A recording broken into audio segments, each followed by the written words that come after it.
far as for myself, what it will do is just put me out of business. It will. Yeah, if I don't have a successful online presence or platforms, there's no other way I can make a sale. Are you frustrated by the governor's decision today? The decision was important for the protection of the whole community, but how you go about it is what can be frustrating. Like if you don't really come to the actual store and explain to them, well, you have to close, but we're going to do this for you, and this is the paperwork for you to read about it, rather than just saying it on the news and just saying, well, I just gotta close. Now what? It seems like there were a lot of businesses, whether or not they had to close, that, they heard that all non-life supporting businesses had to close, and they were frustrated by all of the confusion. Was that something you were experiencing as well? What I experienced was, and took notice of, is the businesses that I know that are Wilkes Barre embedded, like McCarthy Tires, McCarthy Flowers, Bell Furniture across the street. I noticed as it progresses, they was on their way weaning out.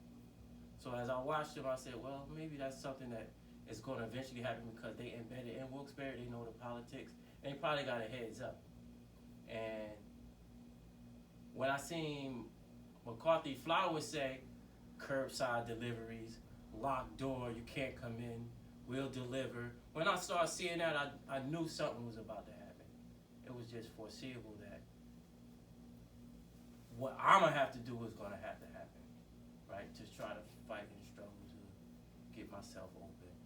How do you think the next, however long this closure is in place, will impact you in terms of economics? The longer I stay closed, and if they don't have any packages for me to be able to reimburse me for being closed, then there's nothing else for me to say, but I'm not going to make anything.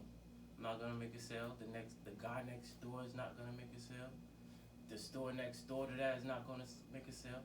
The corporate, it seemed like they already had the heads up because they already was closed. The malls, Walmart and stuff like that, they get probably tax breaks or things like that. They're helping the people, I don't know. But for small businesses, we don't have that authority.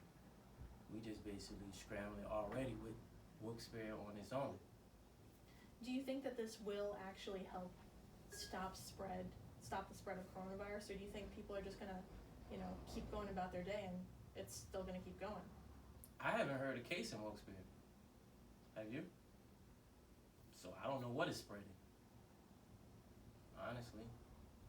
On a statewide level, do you think that it might help kind of flatten the curve, as people are saying, or? In an epidemic, you shouldn't move around anyway. That's just common sense. Don't come out of an epidemic to go somewhere else. That's understandable. And don't go into the epidemic. We have this, it's a tiger behind the door. Don't go behind the door. You want to be curious, and you open the door. No, don't go open the door. You shouldn't go over there. Or you shouldn't come out. Or you shouldn't come over there. That's understandable.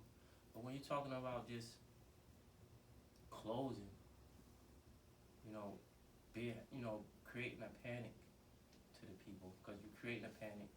You're creating where all the hand sanitizer is out. You're creating where all the tissue is out. You're creating where it's a shortage of water. We created that, where it really wasn't no necessity for it because it's not here, right? Do you think the closures will help prevent it from getting here, or do you think people are just gonna the dine through, the drive through, those are still good. I'm sure people are still going out, walking around, saying hi to their friends. I'm sure a lot of people are still planning on going to events. Do you think that this closure will stop it from getting to Wilkes Barre? No, because if they want it in Wilkes Barre, it's gonna be in Wilkes Barre. It's bigger than just the people, and that's just my take. What do you mean by that? Well, if you look, it's only in, the scare of the epidemic is only in particular areas. Donald Trump, not me, said it's a China virus, right? So in your mind, we're already thinking about China, right? But China ain't the ones that's over here that has it. Right? So how is it getting over here? Is my question. Well, it got over here. Now it seems like it's more of the upper class, where you see actors, you see lawyers, you see people that's traveling like Tom Hanks, you see NBA players like Kevin Durant, right? You see these superstars getting it because they're traveling, right? But you don't. I haven't heard really a case of the indigent people having it. In my surmise, and I'm just a local guy, but I haven't heard, the local people, the low income is catching it. So I don't know how it would get into the low income from the upper income. Was there anything else you wanted to add? Um, Any message to Governor I Wolf? appreciate you, Mr. Governor. I'm not backstabbing you. I'm not talking bad. I respect your decision, and I just would appreciate if you give a little bit more language to the small businesses, give us a little more backbone and more encouragement of, to make us really want to close, to protect ourselves, and rather have us close and be sitting here scrambling. That's it. Am I gonna go to jail?